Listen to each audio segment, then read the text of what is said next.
So, Steve, can you talk? Yeah. Oh, I'm still hearing you.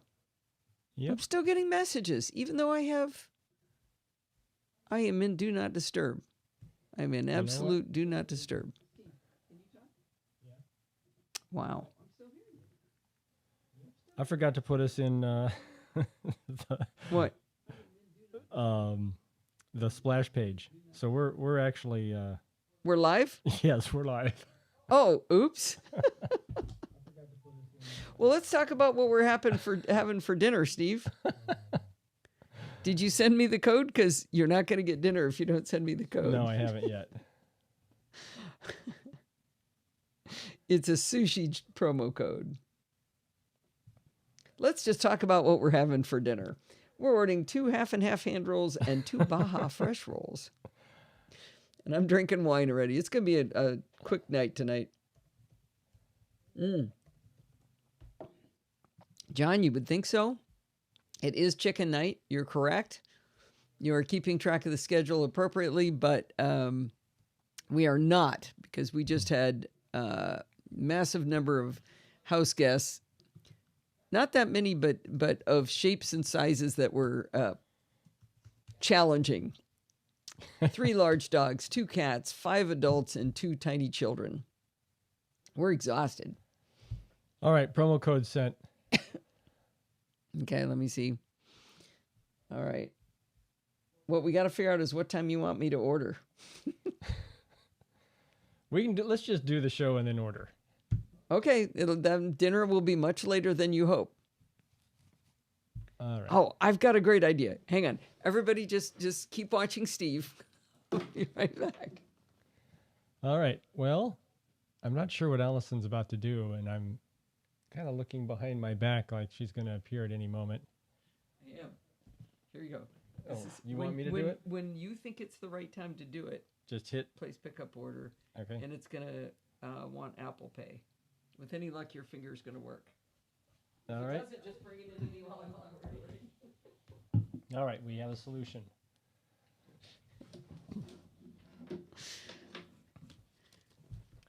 Okay, in this highly professional produced show, did Alan give us roll call yet? Well, let's see. I haven't seen it recently, unless it was much earlier. But I bet he could come through for Alan. Wheels. Hello, all right. Frank. Well, do I have the authorization to go ahead Alan, with roll call without? Just give us a thumbs up or a thumbs down, Alan. All right. He's asleep at the wheel. We're going to do it without him. All right. I see Alan and Kevin and Frank O'Carroll and Jill and John and Rose and Mike and Rick and Sandy and Michael and who else do we have down here? We've got Wheels. We got Frank. Jill. Sleep mode activated. Good. What? Are you saying this show is boring? No, I think she was referring to Alan, but Alan just snuck in with the roll call right before that. Okay. Oh, and Nuclear John might be here too. I hope he is. He's getting a shout out in the show tonight. All right. I have not checked to see if I can record yet. The way things are going, I bet it won't work, but let me do a test recording. Hi, this is Allison Sheridan of the NosillaCast podcast. Okay. Tell me if you hear playback.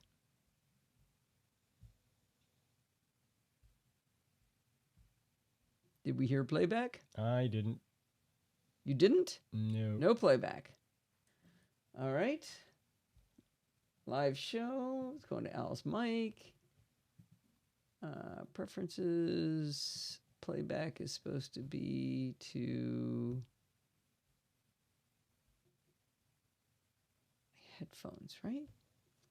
Oh, I know what's wrong. Yep, I got it. I got it. Who am I doing? You got me. Oh, come on.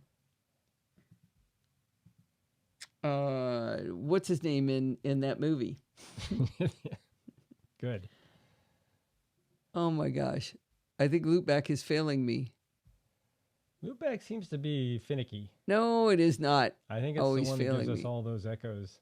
Something, no, well, we don't know. Probably. With a name like Loopback. YTL input, but why is it not showing it as I'm going to quit Discord and go back. Discord is not seeing the device it needs to see to play things back. Actually, nothing is seeing it. So I use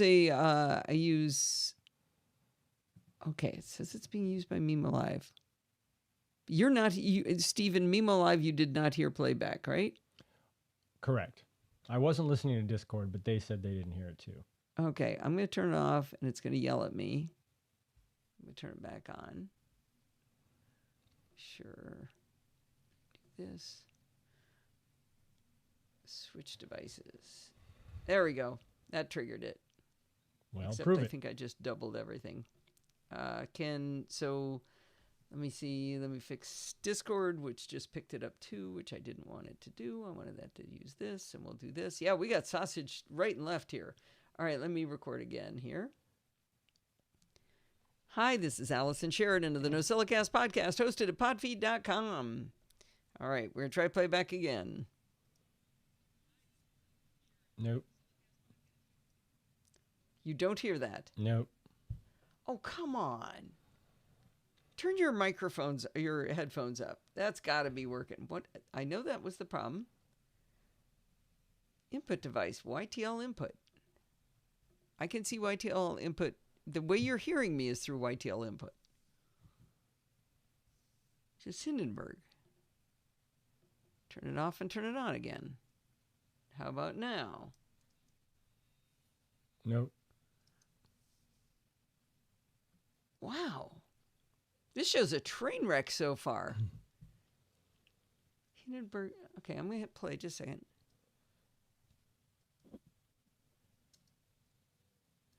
Yeah, it is not picking up Hindenburg. Why is that? All right. Hindenburg's irritating me. I'm going to quit it and go back in.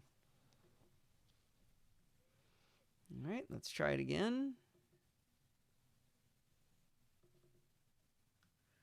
All right.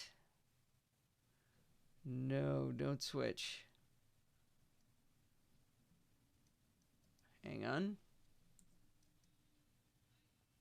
Nope. I don't know what's wrong, guys. All right.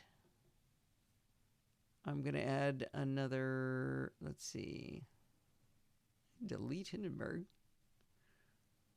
and add it back in. And we want Hindenburg, open. It's on. Let me hit play. There you go. Yeah, now I can't hear it. Did you hear that Okay. in the chat room, folks? The playback, the brief music? I bet they did. Good. Thank you. Okay, this is worse. I know you guys are super excited that you can hear it, but it's worse because I can't hear it. Oh, I know what it is. I gotta fix it. Add it and put it back in. Don't mute while capturing. There we go. That'll be it. Okay? Could you hear that? Yeah. Let me just make sure I hear Okay. it in Mimo. Can you play it again? Okay, one more time. And I don't hear it in Mimo. Great. Sorry? It's not playing You in don't Mimo, hear it in so Mimo? it's not playing on YouTube, right? Okay. Hang on, let me take a look. I want to watch it. We're never going to get started. You're right, it is not. Okay, let me do this. Let me change it to something else. Okay, you can probably hear me. Now let me change it back to YTL input. And you should still hear me. Now let me try playing. Nope. Nope. It's on my side. Try it again with channel 2. There it is. Play it. I don't hear it. Al? Well, I can see it there. You can see it here. Go ahead and play. Okay, let me play one more time. Nope, you're right.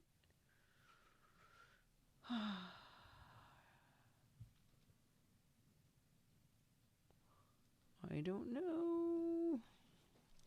2 glasses of wine evening. The good news is I'm not doing much recording. But the bad news is it's pre-recorded, which if they can't hear it on the... Let me try toggling here. I can see it's not going into program output on my side, which usually means... Oh, hang on. I've got another one over here. Let's try this one. Switch that, and let me switch that one back. Let me hit play again. Nope. Nope. Put this back to channel 1. I can see it bouncing in the, in the left column on sources, Steve. I can see it moving there, but I do not see it moving in program output. Steve's going to come and assist.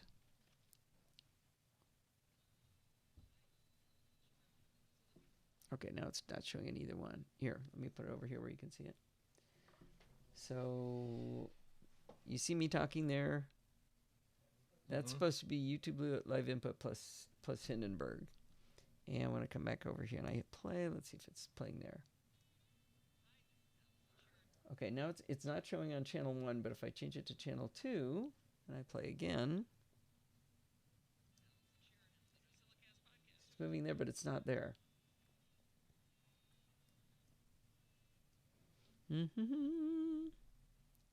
I could quit and restart Hindenburg again. Toggle that. Okay. And let me try this again.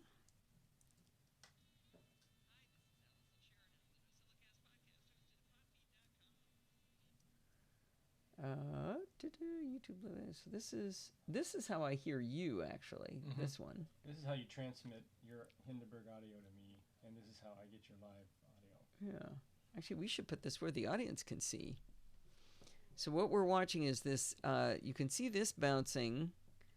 Actually, as soon as I hit play, you won't be able to see it again. See that bouncing there?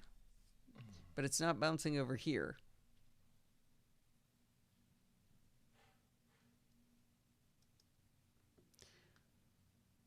Let me try quitting Mimo Live again.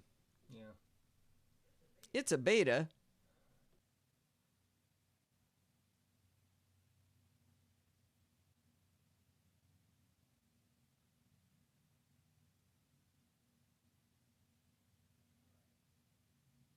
That looks like that's moving. Okay. Now let's see what happens if I play over here. Hi, this is Allison Sheridan of the NosillaCast podcast.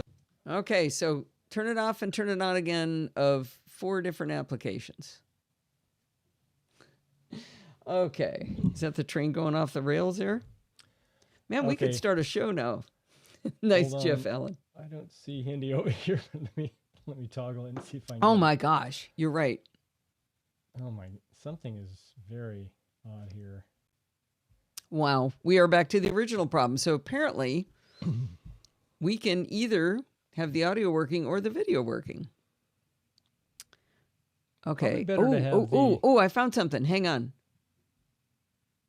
I found something. I found where it's grabbing the wrong display.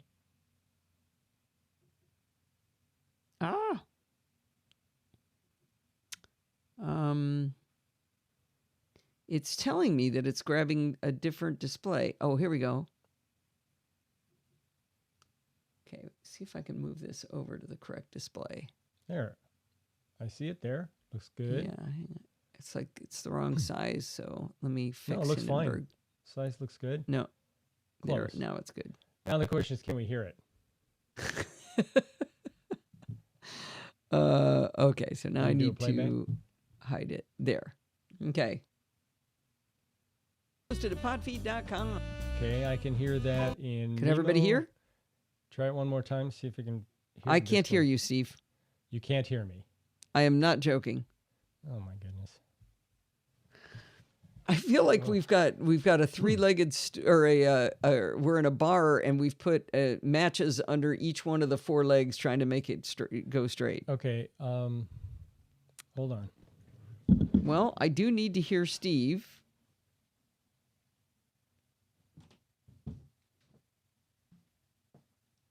Okay. This is how I hear you.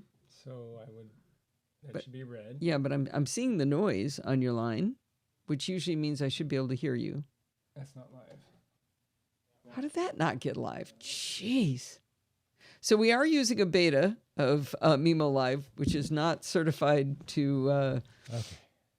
I hear you, Steve. Good. Do you want to see if we can still do playback or just move on with our lives? Yeah, go ahead. Try it. Okay. Hi, this is Allison Sheridan of the Nose. Everybody hear it? Steve? Yeah, I heard it, but I was only listening on Mimo. Okay, good. Sandy heard it. We're good. We're starting. I don't care what anybody says. Is everybody ready? 13 minutes. A good thing we started early accidentally. All right. Oh, Dave Ginsburg snuck in. All right. Good thing. I am going to mute Steve and I'm going to start.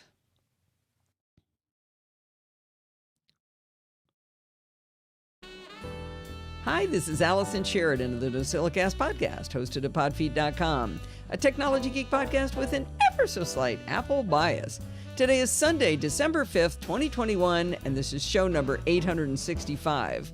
Well, Steve and I have had a crazy couple of days here. We've had, 3 giant dogs, 2 cats, 5 adults, and two toddlers, babies running around the house.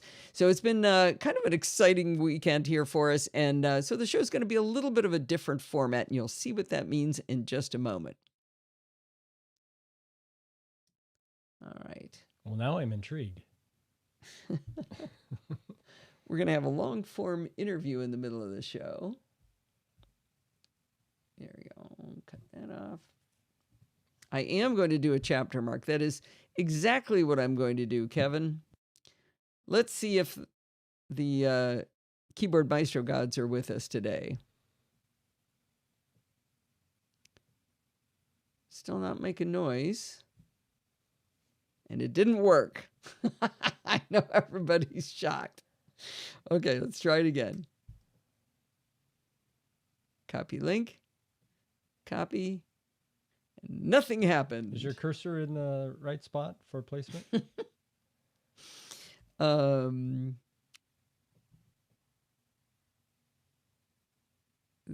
just want to make sure Keyboard Maestro is up. It's running. Try it one more time. I may have to do it by hand. Copy link. So you don't have to put your cursor up in that title field? No, I just have to be on this track. Do I remember how? Shove down all the keys and hit the H. You know, it's not moving. Preview or Mars Edit up front. So that should jump in front if I do this correctly. So I'm going to hold down all the keys, hit the H, and it's not moving it. So it's definitely not running. I am going to do it by hand. Just because, there's a chapter mark, and I'm going to copy that text. And we go up here, and I'm going to hit paste. Paste, and then I'm going to go over here, and I'm going to copy the link, and I'm going to paste it in. Life is too short. Okay. That link look right? I can't read it.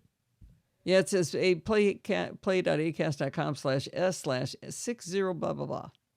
Looks good. It's this Acast nonsense that Kilowatt uses. Got it. In fact, I'm about to put that in the chat room. All right, here we go. One of the great joys of podcasting is the cool people we get to meet along the way, many of whom are fellow podcasters. Steve and I have recently become friends with Bodie Grimm, whom we met through Tom Merritt's Daily Tech News Show podcast. Have you ever had a friend who feels like an old friend that you just met? That's kind of how we feel about Bodie. Bodie's a firefighter and an electric vehicle enthusiast, so I recently had him on Chit Chat Across the Pond to explain to the audience the difference between an internal combustion engine fire and an electric vehicle fire. That was a fantastic episode. Now, Bodie is also the host of the fabulous Kilowatt podcast, which is all about electric vehicles. He decided he wanted to conduct his first annual Thanksgiving special with Steve, me, his daughter Sarah, and her partner Brad. Brad and Sarah have a Tesla Model 3, and they, like Steve and me, have been trying to get into the full self-driving beta program with Tesla. This show was such great fun as Bodhi tried to pit partners against each other, asking us things like, how does the other person drive? And other more good-natured ribbing. I had a blast, and not just because I ended up getting to tell my story yet again of how FSD Beta isn't quite ready for primetime yet. In this episode, you'll have the rare opportunity to hear Steve in front of the microphone. I hope you'll give it a listen by going into your podcatcher of choice and subscribing to the Kilowatt Podcast and looking for the Thanksgiving special, or you can follow the link in the show notes. Her name is Sierra. That's what's wrong. We're going to hear that whole thing again. The whole time I was writing that, I was going, why does Sarah sound wrong? Yep. I'm gonna have to. I can do it. I kept looking at the spelling and thinking, is the spelling bothering me? It's an odd way to spell Sierra. Sarah. This show was such great fun. He decided. Okay, I only have to take it from there. Jeez, hard to get good help.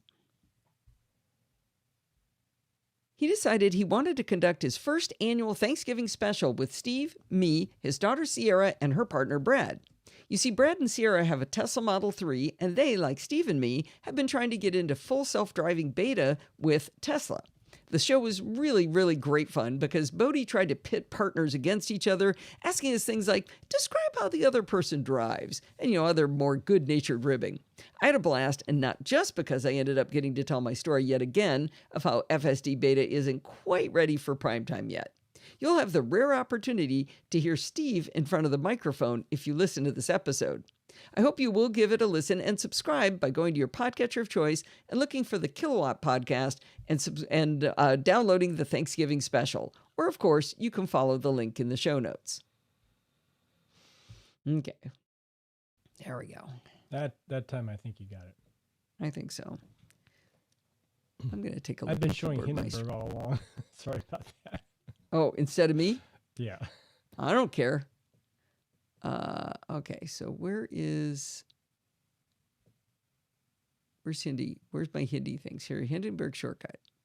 Hindenburg's chapter marks. That's it. I wonder if I can make it go from here, can't I?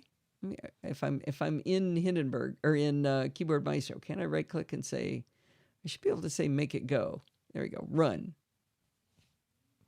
Execute. Run. Nothing's happening. That should do something. I think Keyboard Maestro is broken. How about if everything else had to be quit and started up again? Let's try it again. Nothing. That should work, shouldn't it, Mike? I should be able to just run it, no? You need to restart the engine. What engine? When was the last time I rebooted? 30 seconds before the show started because my audio was all messed up. Keyboard Maestro engine. So where's that? So quitting. It's like a background. Oh, there's a quit engine. There's a menu selection to quit the engine. Why do you have to quit an engine here? This is not a traditional app then? Launch engine. Oh, no, this is not. Okay, now I've launched the engine. Okay, let me get this out of the way. Let's see if that did anything. Okay. All right. Try it again. See if that did anything. Did you restart it? Yeah, I did. That didn't do anything. The problem is the only time I can test this is during the live show and with Mike watching. Wow. So I quit that engine and I started it up again. All right. Well, maybe if we have time when the show's over. So I'm going to go here and copy this by hand, just like the olden days. And we'll days of yore. There. All right. And yeah, boy, do I remember why I love that when it doesn't work. Take control book on podcasting. Thanks. All right. Okay. Back over here. Muting Steve. In late October, Facebook announced that the Facebook company was naming itself to Meta. A little bit later, Mark Zuckerberg published a video where he described his vision of the future metaverse. Now, I haven't been following this too closely, but it seems to be turning into something that I might need to understand or want to understand. I decided to ask Tom Merritt, host of the Daily Tech News Show that I just mentioned a minute ago, to come on Chit Chat to try to make sense of these two things for us. In this episode, we talk about what the name change for Facebook really means and what it probably doesn't mean. Like, is it just like Google becoming part of Alphabet? Anyway, from there, Tom explains the vision of what the metaverse is expected to be. I thought it was a fascinating explanation, and I learned a lot from talking to Tom. Now, during the conversation, Tom references his show Know a Little More, where he explains complex technical topics in short form, deep dive format. He talks in Chit Chat Across the Pond about NFTs and blockchain, but he suggests listening to his episodes on those topics if you want to, know a little bit more. I really think the Know a Little Bit More episodes are fantastic, and I really encourage you to go listen to those if you want to understand what they mean, but this show still stands on its own. If you'd like to find all of Tom's podcasts and the books he's written, you can always find all of his work at tommerritt.com. And you can find this episode of Chit Chat Across the Pond under Chit Chat Across the Pond Lite in your podcatcher of choice, and of course, there's a link in the show notes. All right, is NASA not here? I should make fun of him. John is here. He was making fun of you. Yeah, well, he complained that he can't find something in the show notes. Oh, I see. And his complaint is that every link is not in the show notes. You have to follow a link to get to a link.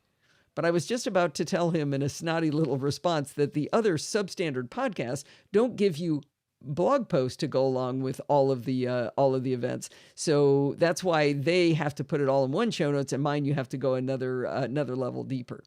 Mm-hmm. So you with me? You got Gotcha. it now, John? Yeah.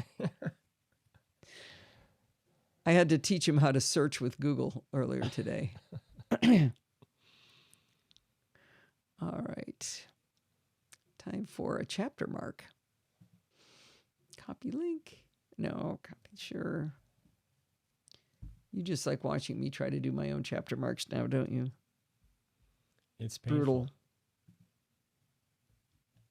It is. It's painful. Yeah, copy link. Yeah, this is the most reboots and restarts of anything that I think we've ever had to do. Yep. Tiny tip music. But at least don't forget to keep an eye on the clock and think about when you want to order your dinner, dear. Oh, that's right. Okay. Oh, I don't have... What? I don't have my face on your iPad yet. I can't unlock it. You're kidding. No. Well, when you're ready to order dinner, just bring the iPad into me.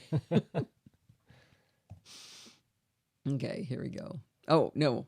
We aren't. Here we go. There we go. Almost. Now we go.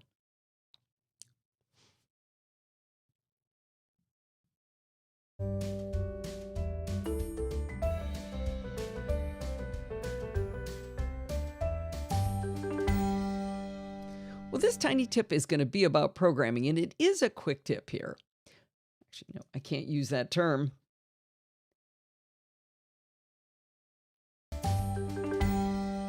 Well, this tiny tip is going to be about programming. When I'm programming, I often run into problems I can't solve. I've gotten pretty good at reading the documentation at Bart's insistence. He makes me read the manual. And I read lots of forum discussions on sites like Stack Overflow where people help each other with their code.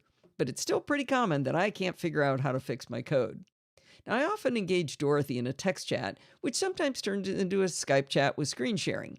One of the most annoying things about Dorothy helping me is that she always asks me what I'm trying to do. It's annoying because that's the right question. I'll be down in the weeds saying, I can't push into this array, but she wants to know why I want to push into the array that I hope to accomplish when I do. Sometimes I write an email to Dorothy or to Bart where I describe the problem on which I'm stuck. Actually, no, I'm going to put in here, I forgot a little piece I wanted to say there. Sounds kind of like she's saying, what problem are you trying to solve, doesn't it? I hate that. Anyway, sometimes I write an email to Dorothy or to Bart or I engage Helma where I try to describe the problem on which I'm stuck. What I find really often is that while I try to articulate the problem I'm having, I have to keep mutating what I'm writing as I discover logic problems or syntax problems in what I've written. Recently, I was stuck on a rather gnarly coding problem and I came up with an absolutely fabulous solution to it. I didn't write to Dorothy. I didn't write to Bart. I didn't write to Helma. I wrote a letter with no intention of sending it to anyone at all. My theory was that I might be able to solve my own problem if I simply pretended I was going to write this letter and send it to someone. I started out by writing what wasn't working. As I tried to explain the problem, I found 2 entire functions that I had written and yet weren't being used to do anything at all in my code, so I got rid of those. As I tried to explain why they were there in my fake letter, I was able to verify that they didn't need to be there at all. Luckily, just because of writing this letter, my code got simpler. Now, I'm not surprised to find extra code lying around. I program in fits and starts. When I start coding, it's all consuming. Hours and hours can go by in the blink of an eye, which often turns into days where I get nothing else done. After 3 days, I realize, oh man, I got to write for the podcast, so I really have to stop, and I may not get back to what I was doing for weeks or sometimes even months. I wish I could figure out a way to set aside maybe 4 to 8 hours per week to program, consistently, so I'd make slow but steady progress, but I haven't yet figured out a way to do that. If I wrote a function during one of those fits and starts, I may not even remember doing it weeks later when I come back to it. Anyway, once I had documented where I was stuck and eliminated unnecessary code, I channeled my inner Dorothy and I asked myself, what was I trying to do? As much as I hate to give Dorothy a pat on the back, that question was exactly what I needed to ask in order to figure out where I'd gone wrong. After a day or two of trying to write a coherent description of my problem that I never intended to send to anyone, I figured out what I was actually trying to do. I eliminated unnecessary code and I wrote some tight code that actually accomplished my goal. Now, perhaps this is a technique that seasoned programmers already know about, but I wanted to share it because it was a huge help to me to write a letter that I never intended to send. How's that? Yeah, that's a good technique. I liked it. I was quite proud of Seemed to work. myself. Chapter mark. Yeah.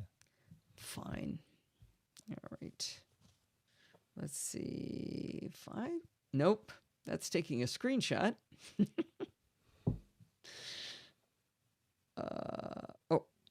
It's enter. That's what it is. I don't even remember what you're supposed to do anymore to start a chapter mark.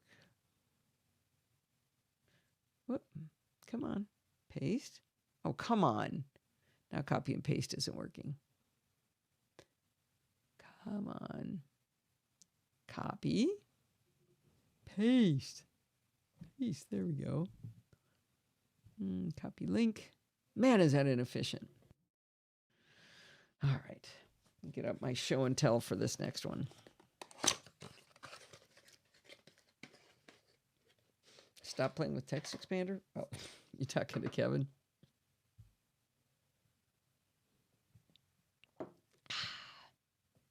Okay. Nope, not ready.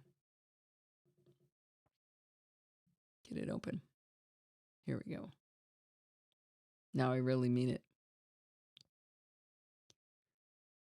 You know how when you buy a piece of home automation, you have to set aside 4 to 6 hours to get it working properly? You're guaranteed endless hours of entertainment when you first start working on it. And with any luck, again in the future, if you ever even think of breathing on that device, you're going to get hours of endless entertainment then too. The good news is you pay a lot of money for these smart devices, especially if they're compatible with HomeKit. In our Slack community at podfeet.com/Slack, Frank, also known as Wheels, asked if anyone had a recommendation for inexpensive, small smart plugs. Stephen Getz jumped in with the recommendation of the Meros Smart Wi-Fi Plug Mini. He likes them because they're inexpensive, and he says they work really well for him. Stopped looking, and I stopped paying attention where I was. There we go.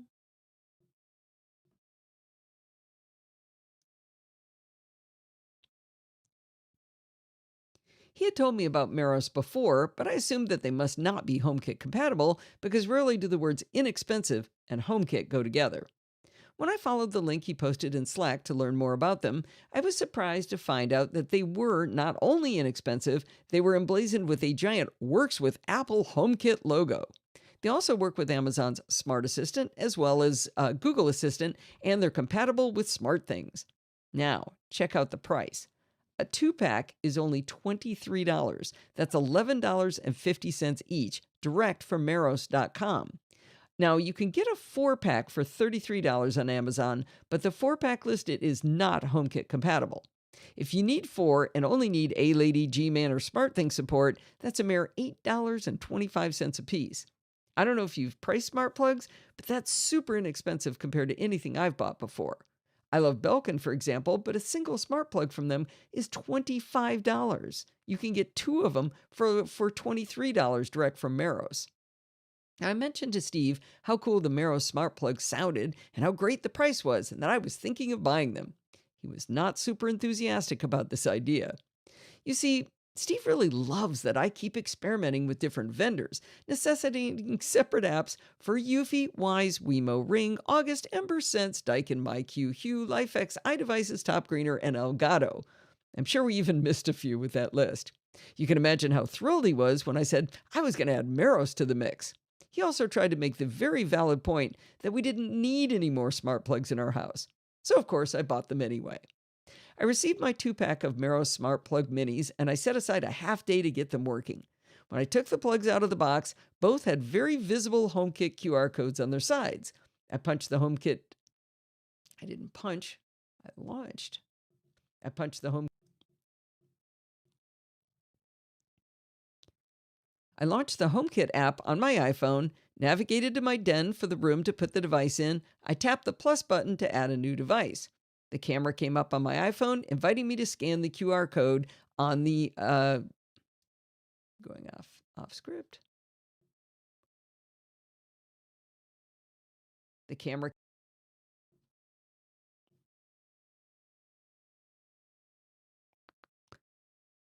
came up, inviting me to scan the QR code on the Meros plug. I held up the plug, it read the QR code, and then it said it was trying to connect. At this point, it occurred to me that perhaps having the device plugged into the mains would be a bright idea, and as soon as I plugged it in, the Home app recognized it in short order and asked me to give it a name. It was now visible in my den in the Home app and fully functional as a smart plug. Seriously, I think it took me maybe 3 minutes, and at least 2 of that was thinking I would be able to connect to it without being plugged into the wall. I was so disappointed in this experience. Why did Meros make the QR code so visible and obvious instead of maybe hiding it inside where it had to be opened with a screwdriver, like the smart plug we have in our garage? Why did scanning the QR code even work when it never does on our Wemo switches? How come it allowed me to rename the device and save it to the correct room in the Home app? How come the inexpensive Wise smart plugs aren't HomeKit compatible, but the equally inexpensive Meros one is HomeKit compatible?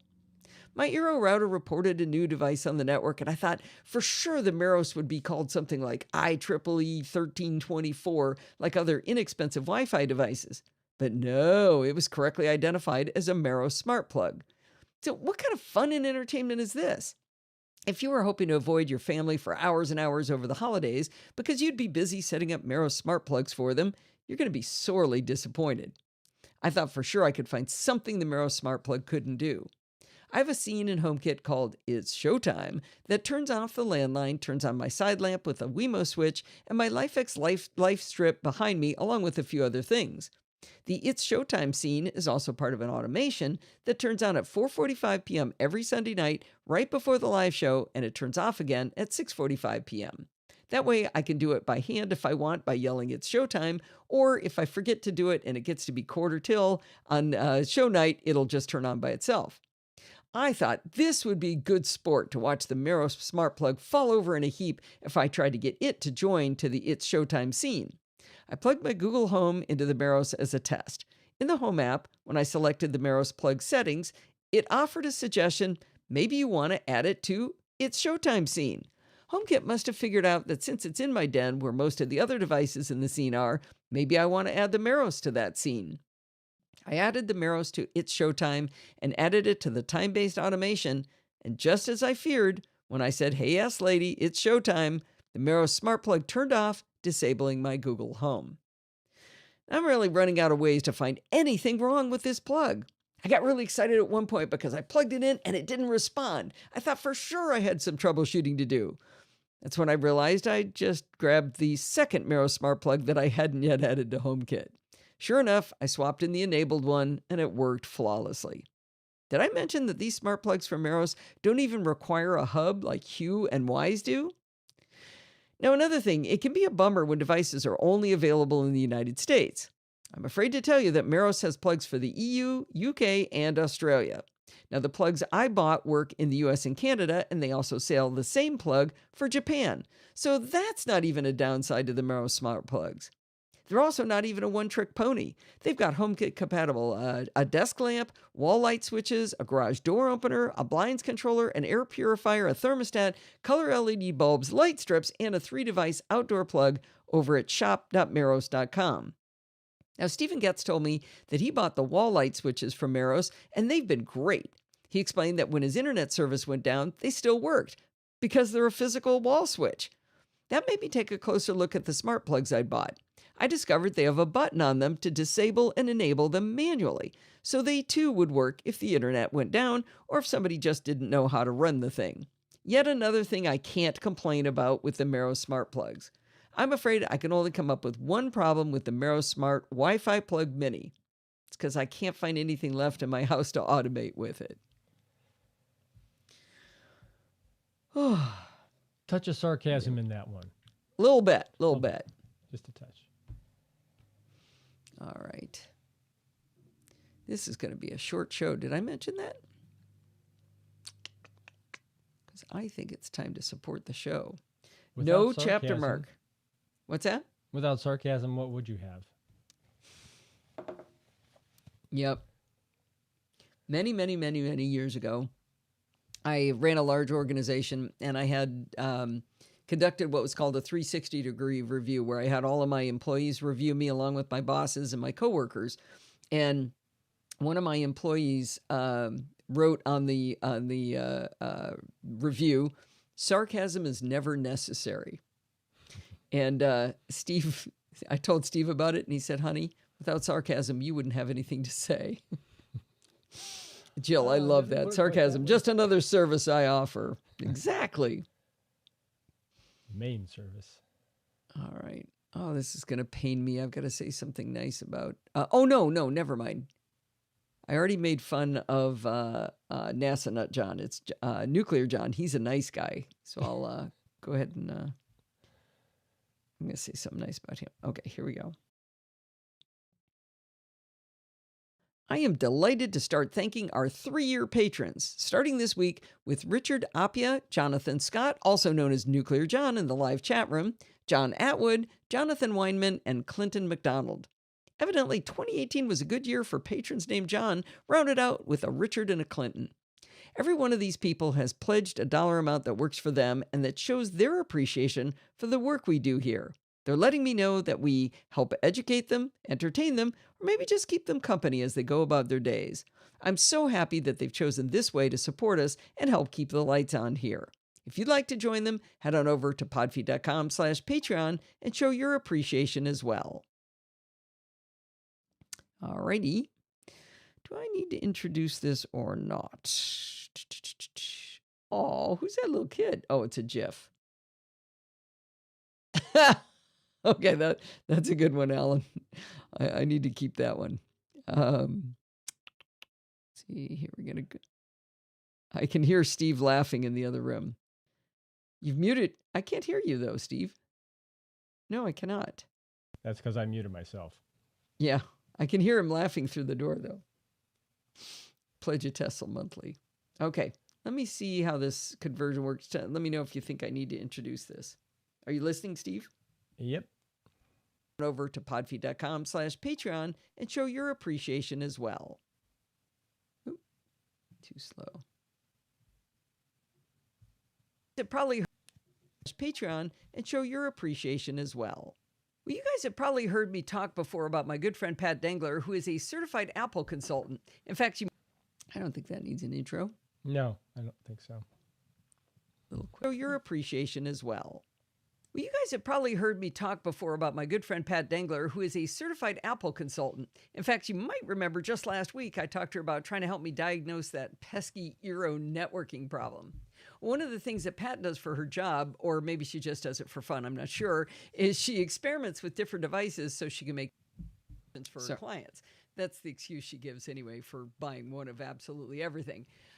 She's been an August Smart Lock user like me for quite a while, but she wanted to check out the offering from a company called Level. And I'm a huge fan of the Smart Lock, so of the August Smart Lock. In fact, it's probably close to my single favorite home automation device. So I asked Pat if she would come on and chat with us about why she would look at a different lock and what she's finding out with looking at Level. So first of all, thanks for coming on the show with me, Pat. Hi, Allison. So I'm always happy to be here. Pat and I love to chat nerd stuff, so we're just going to let you guys in on our little conversation.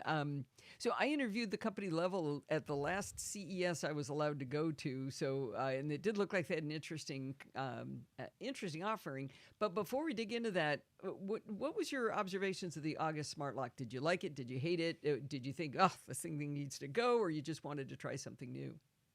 So I really, really like the August Smart Lock, and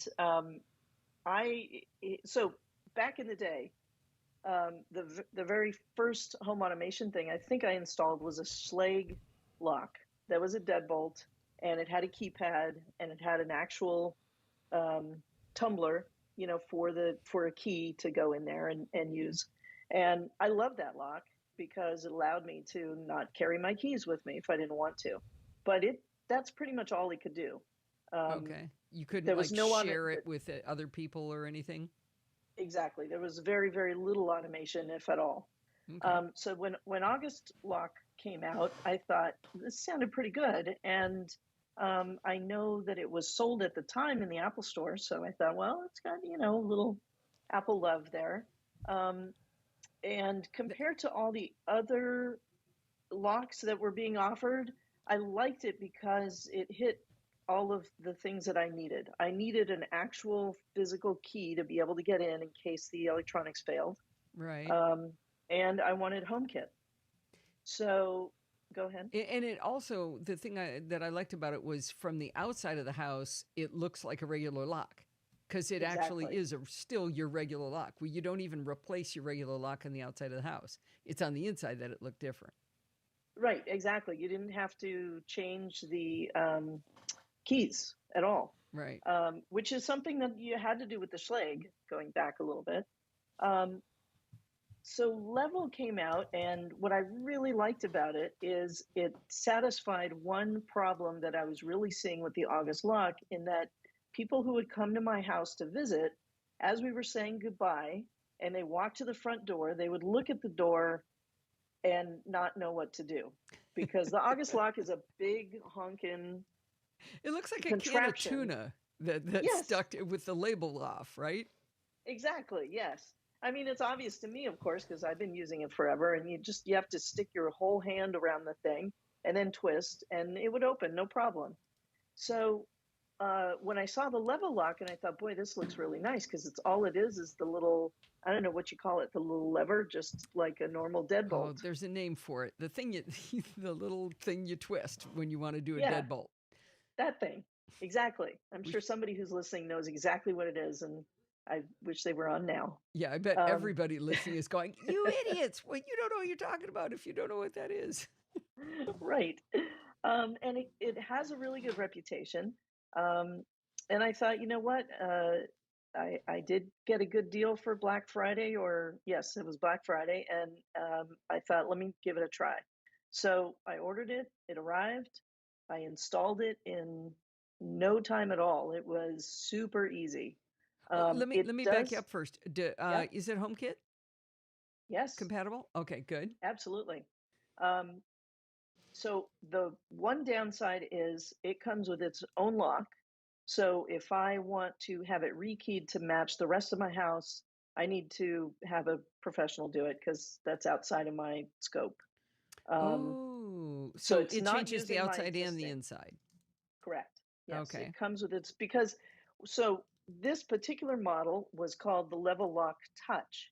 And what that means is that in order to lock or unlock the door, all I have to do is put my finger on the outer ring of the deadbolt itself on the outside.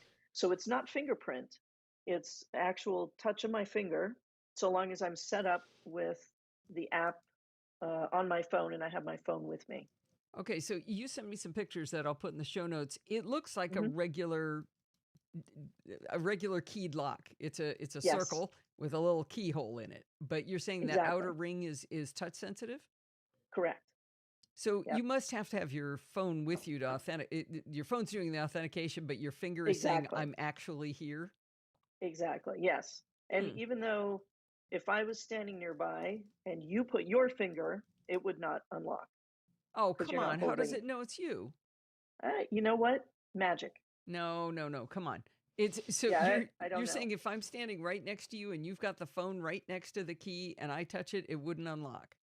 In my experience, and my testing has only been for a few days, Okay. that it hasn't unlocked with other people touching the lock. It has to be something to do with proximity because if I mean unless you told it you were, unless you taught it what your fingerprint or sensitivity is. Right. Yeah. It's definitely something I would like to find out more about. Yes. Yeah. Okay. It Um, just seemed that way in any case. All right. correct. Correct. Uh, so it is. A beautiful lock. It's well designed. It was very easy to install. It actually feels like it works better. The mechanism works better manually than the August lock does. My August lock was a little rough when I would open and close the lock, and this is smooth as butter. Yeah, I remember when Steve and I were over the last time.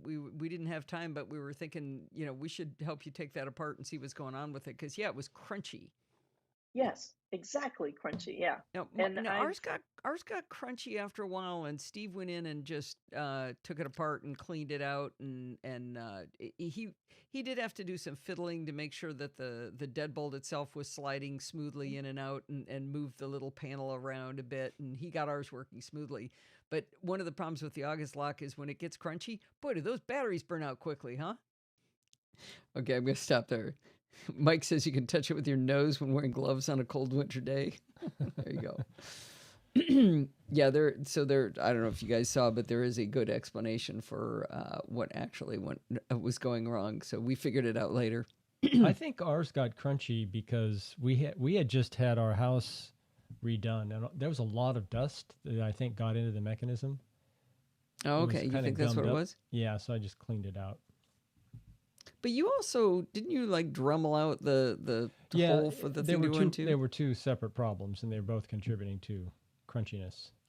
Yeah. One was the friction of the deadbolt going into the slot, and the other was the mechanism itself. NASA Nuts asking what model of the August. I don't remember because it was a fairly older model. It wasn't the real recent one that's a little bit smaller. The other problem was that the painters threw away the hub. It's not a hub. It's like a repeater. It picks up the Bluetooth signal and then broadcasts it over Wi-Fi for you, and they threw it away. I think it's their version 2 or generation 2. It's not the Wi-Fi enabled one where you don't need that little extra device. It's the one right before. So yeah, not the earliest one, but not the most I recent think one. second gen. Yeah. All right, I'm gonna record here. it was great to talk with you. Well, I had a lot of fun with that. And after Pat and I finished recording, we figured out why the level lock appeared to only open on touch when Pat touched it. Remember when she kidded around about it was magic that only she could unlock it? She told me the test case that was so confusing. She opened the lock from the outside and then she went inside the house. She had her friend with her try to open the lock by touching it from the outside, while Pat was on the other side of the door with her phone, fully within Bluetooth range. So it wasn't a range problem. She expected it to open when her friend did it, but it didn't. Her friend was able to open the door with open the lock with the app. When we walked through this after the recording, she realized what was wrong. Remember, she said that once you open it with touch, you can't open it right away with touch? She had just unlocked it with touch right before her friend had tried to do it, and that's why it didn't work. In fact, she did not have the magic touch. I know she likes to think so. Anyway, we had a great time, and I hope you enjoyed that discussion. A little bit different format for the NosillaCast, but I love talking to Pat, and I thought it'd be fun for you guys to be able to listen in on one of our geeky conversations. Well, that's going to wind us up for this week. Did you know you can email me, Allison@podfeed.com, anytime you like? Actually, nope, I'm not going to go right into the ending. We are heading into the holidays here, and things are going to get hectic. Christmas, I think it's on a Saturday, if I've got that right. Let me double check my calendar. Yeah, it's on a Saturday, and the New Year's is on a Saturday. So that means the Christmas show will be difficult, and the New Year's show will be difficult, and I've got a video due for Don in the middle. So I really, really, really need content from you guys. If you can send in audio recordings, that would be fantastic to help the show and keep it going, because we don't want to be like one of those other shows that shuts down over the holidays and you got nothing to listen to on those long drives or when you're stuck with your relatives. Anyway, I hope you guys can help me out. I do have one review already from Grumpy, our good friend Mike, and I hope I get more from you. And how can you get those to me? You can email them to me at allison@podfeed.com anytime you like. If you have a question or suggestion, just send it on over to allison@podfeed.com. Now, I'm not on Facebook anymore, so if you want to follow me, on Twitter is a good place, over at Podfeed. Well, better yet, I would suggest you join our Slack community at podfeed.com/Slack, because there you can talk to not just to me, but all the other lovely Nosilla castaways, including Bart. Remember, everything good starts with podfeed.com. You want to support the show like our great 3-year supporters have done? podfeed.com/Patreon. If you want to do a one-time donation, you can do that at podfeed.com/PayPal. And if you want to join in the fun of the live show, head on over to podfeed.com/live on Sunday nights at 5 p.m. Pacific time and join the friendly and enthusiastic Nosilla castaways. Thanks for listening and stay subscribed. All right. Hey, let me make sure I understand. I'm not sure I followed the magic aspect of the lock. Okay. So you need basically an app or a phone within Bluetooth range, and then you just touch it. Is that what unlocks it? So it's not fingerprint ID. It's just any not warm body capacitive touch. Yeah, you could lick it like Frank probably would, or your nose like Mike said he would. Got it. Yeah, but when she was saying that, like, it only works for me, and I'm like, really? If it's not, it's Touch ID or it's not. Yeah. That's why I was giving her a hard time. That wasn't shorter. What wasn't shorter? Our show? The live show was almost full length, but that's because we had 10 minutes of sausage at the beginning. Exactly. Hey, Nassanut, John, have you ever done a review? I think it's time. You've got a good voice. You're a reasonably bright boy. I think you could pull it off, right? Maybe you could review the SLS, which is about to come up here next year. Hey, Steve, you could do a little one-on-one interview with him. A little Q&A. You have not. Yeah, people keep getting called out. When I worked, I would not have gone on air and talked about my work. Well, no, that may have been the nature of what I did, but I'm not sure John can do that. You barely do it now, Steve. Well, it was a great excuse. Yeah, it was. Getting you in front of the microphone is tough. Oh, okay, yes. Good. Thank you, John. All right, who else can I pick on here? I think everybody else here has done this a is where review. Everyone drops off the really. chat room. Okay, look at the time. Gotta go. Actually, Michael Westbay is in the unfortunate position of helping me with my coding right now, so he should probably get off the hook. But if he wanted to do a review, he totally could. I wouldn't mind. All right, I think it is time to let people go. What do you think, Steve? Yeah, they've been pretty patient sitting through that first 10 minutes. Yeah, we powered through though and got everything working, I think. Yeah. Well, except for Hindenburg, or except for Keyboard Maestro. I'll just restart and see if that starts. Speaking of which. Oh, chapter mark. Yeah. All right. I have, let's see, how many do I have? 4.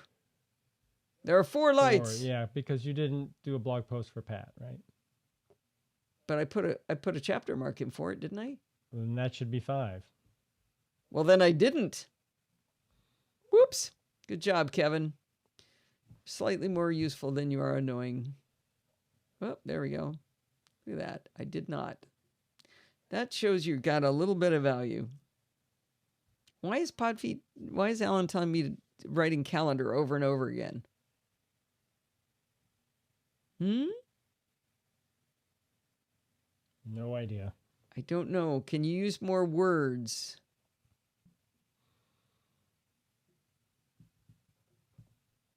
You got more words?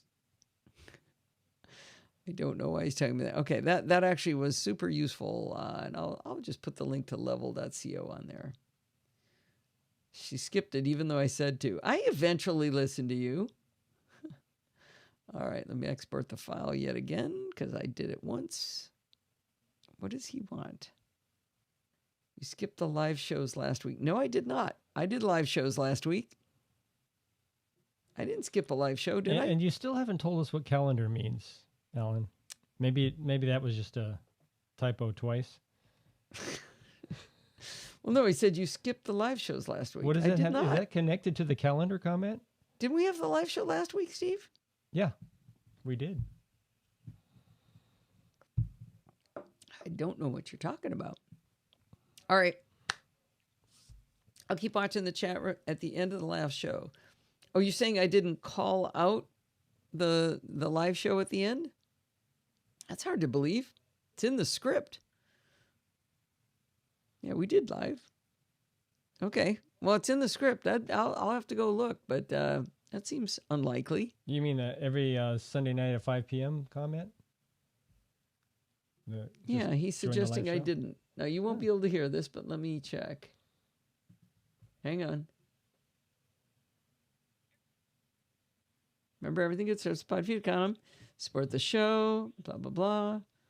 One-time donation. And if you want to join in the fun of the live show, head on over to Podfeed. Yep, it was there. What's the date on that? 11/23. That's 28. 11/28. Okay. So yep, it was there. You just cut off early. All right, I want to get going. Okay. Thank you so much for coming. Thanks for sitting through the sausage. Pleasure. It was great. Bye, Rose. All right. 3. Thanks for your help, Michael. That's really been great.